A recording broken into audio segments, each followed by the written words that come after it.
Bonjour à tous et bienvenue sur la chaîne de l'Hexamoon Crypto. Donc aujourd'hui, je vous fais une vidéo de formation pour repérer sur une courbe de crypto-monnaie qu'est-ce que c'est qu'un canal ascendant, comment on fait pour le dessiner et comment on va faire du trading dans ce canal ascendant. Donc, je rappelle avant toute chose que tout ce que je vais dire dans cette vidéo, ce ne sont pas des conseils en investissement, c'est à vous de faire vos propres analyses et n'oubliez pas que quand vous prenez des trades, vous pouvez perdre l'intégralité de votre mise. Donc, si vous n'êtes pas abonné sur ma chaîne YouTube, n'hésitez pas à vous abonner, activer la petite cloche sur le côté, activer toutes les notifications, comme ça va vous permettre de recevoir en temps réel à chaque fois qu'une nouvelle vidéo sera publiée, du coup vous recevrez une notification qui vous permettra d'être tenu informé directement. Donc, je rappelle que j'ai aussi publié déjà plusieurs autres vidéos formations comme celle-ci. Donc, si ça vous plaît et que vous voulez en apprendre plus sur le trading, n'hésitez pas à aller voir les autres vidéos formations. Donc, là, on va rentrer donc dans le vif du sujet. Qu'est-ce que c'est qu'un canal ascendant? Comment on fait pour le repérer sur une courbe? Et surtout, ce qui nous intéresse le plus, c'est comment on va faire du trading sur un canal ascendant. Donc, un canal ascendant, qu'est-ce que c'est? Quand on voit qu'un cours, il monte, en fait, il va faire que monter, il est ascendant, donc on appelle ça qu'il est ascendant. Donc là, on le voit un peu à l'œil nu, hein. On voit qu'effectivement le cours il monte, il monte, il monte, mais on n'a pas de niveau précis pour savoir c'est quoi les. Enfin, on n'a pas de niveau précis pour savoir à quel moment ça va casser ou qu'est-ce qui va se passer réellement. Là, on voit juste visuellement que ça monte, mais on n'a aucune information. Donc, pour avoir des informations très précises sur cette montée, cette hausse du cours, on va dessiner ce qui s'appelle un canal ascendant. Et grâce à ce canal-là, on va avoir toutes les informations qu'on va avoir besoin pour analyser la montée. Donc, pour dessiner un canal ascendant, vous allez ici sur TradingView. Donc, je rappelle que TradingView, c'est un site qui va vous proposer donc toutes les courbes des graphiques, enfin tous les graphiques des crypto-monnaies. Vous allez pouvoir faire dessiner des choses dessus. Donc, par défaut, TradingView, on vous propose 30 minutes si vous n'avez pas de compte. Moi, je vous ai mis dans la description de la vidéo un lien de parrainage. Ça vous permettra de vous créer un compte et comme ça, vous pourrez bénéficier de plus que 30 minutes d'utilisation. Ce sera illimité. Donc, n'hésitez pas à vous créer un compte à partir de là. Donc, quand vous êtes sur TradingView, vous cliquez ici, donc là vous le voyez, c'est le deuxième icône en partant du haut. Par défaut, l'icône ce sera ça, une ligne. Et donc quand vous cliquez sur la ligne, ici ça va vous ouvrir un menu et vous allez voir qu'il y a quelque part un peu plus bas quelque chose qui s'appelle canal parallèle. Donc vous, si vous êtes en anglais, mettez TradingView en français, ce sera plus simple. Comme ça, au moins, on est sur le, on a les mêmes traductions, c'est beaucoup plus simple. Je crois que pour se mettre en français, c'est ici. Non, c'était pas là. Bon, je sais plus. À la rigueur, il faudra aller fouiller dans les paramètres. Il y avait un endroit où on pouvait le mettre en français. Donc, pour se mettre en, enfin, pour faire notre canal donc ascendant. Donc, comme je vous l'ai dit, vous cliquez sur le deuxième icône et donc vous allez chercher canal parallèle. Et donc, quand vous avez cette icône qui est activée, donc vous allez rechercher un point bas par exemple par rapport à la montée. Donc, nous on a ce point bas qui est là. On va cliquer dessus, on va essayer de toucher un minimum de 3 points de contact pour dessiner une ligne. Donc, après, on peut le réadapter, hein. C'est pas grave si votre ligne n'est pas pile poil au millimètre près, c'est pas grave, ça se réadapte après. Mais là, dans un premier temps, en one shot, vous allez essayer de trouver un minimum de 3 points de contact sur une ligne. Donc, voilà, moi j'en ai à peu près 3.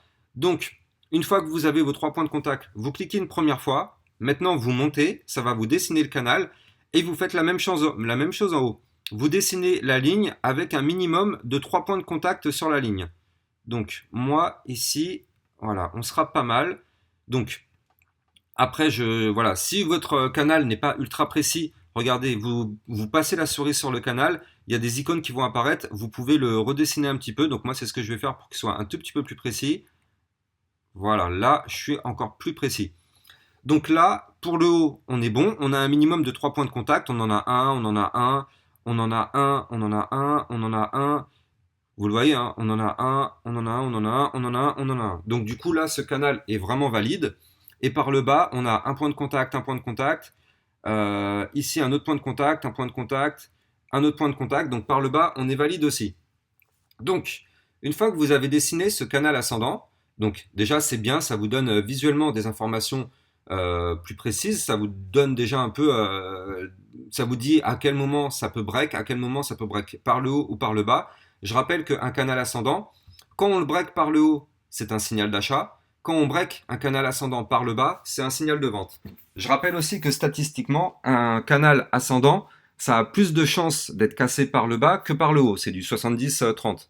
Donc ça aussi, c'est une information intéressante à garder aussi à l'esprit. Donc, un canal ascendant, vous le voyez, quand on est dans un canal, quand on est en bas, on va rechercher le haut du canal. Quand on est en haut de canal, on va rechercher le bas. Quand on est en bas, on va rechercher en haut. Et vous le voyez, à chaque fois, les points hauts sont de plus en plus hauts. Là, on a un premier point haut, on a un autre point haut, on a encore un autre point haut. Donc, les points hauts sont de plus en plus hauts et les points bas sont de plus en plus hauts. Donc, ça concrétise bien une montée du cours et voilà, ça valide bien la figure.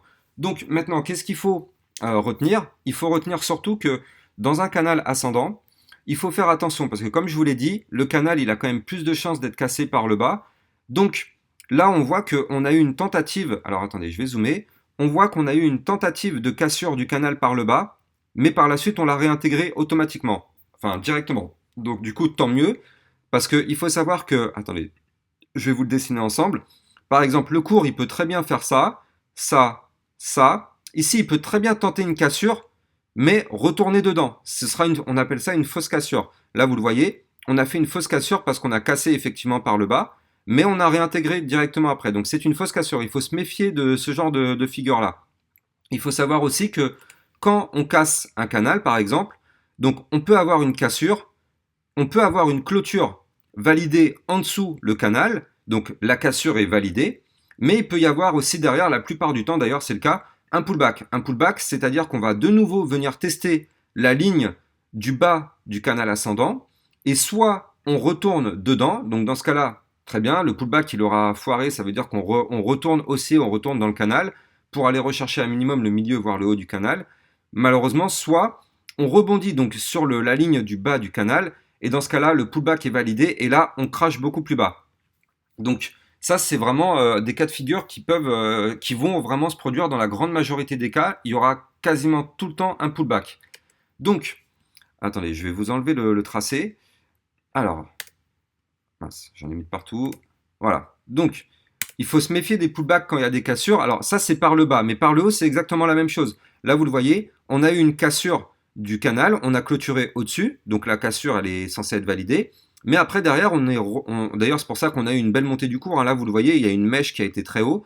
Mais derrière, le cours, il a fait quoi? Le cours, il a réintégré complètement le canal. Et du coup, quand on réintègre un canal par le haut, le but, c'est d'aller rechercher à minima le milieu du canal, parce que le milieu du canal ascendant, je le rappelle que c'est une zone de support, pardon. C'est un support.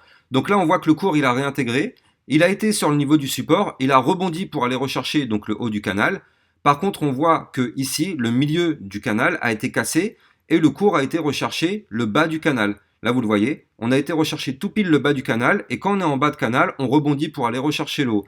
Donc, il faut savoir que, voilà, dans un canal, le milieu du canal, quand on est en bas, ça nous sert de résistance. Quand on est en haut, ça nous sert de support. Donc, voilà les explications pour un canal ascendant. Et au moment donné où ce canal, il est break de façon validée, là, vous le voyez, on l'a break de façon validée. Hop, on a eu une tentative de pullback dans le canal, mais ça a été complètement exclu. Donc derrière, le cours, qu'est-ce qu'il a fait? Il a craché. Il a craché, donc là, c'est complètement validé. On repart en tendance baissière par la suite ou latérale, mais voilà, on n'est plus haussier en tout cas, quoi qu'il arrive. Donc c'est comme ça qu'on analyse et qu'on trade sur un canal ascendant. Donc, je pense qu'on en a fini sur la vidéo, mais avant toute chose, donc si la vidéo vous a plu, n'hésitez pas à commenter, n'hésitez pas à vous abonner aussi, ça vous permettra de recevoir les autres vidéos de ce type-là. Des vidéos de formation, j'en fais très régulièrement, je vais faire toute une série de vidéos formation pour toutes les figures chartistes. Et si jamais vous avez des problèmes, que vous n'arrivez pas à matérialiser un canal ou qu'il y a quelque chose qui ne fonctionne pas bien chez vous, n'hésitez pas à venir sur le Discord, comme ça vous pouvez venir poser vos questions, vous pouvez mettre des captures d'écran et moi je me ferai un plaisir de vous y répondre. Et il y a aussi d'autres personnes de la communauté qui pourront aussi vous aider à vous aider dans votre analyse. Voilà, je vous souhaite à tous une bonne journée et à très bientôt pour une prochaine tuto. Ciao ciao.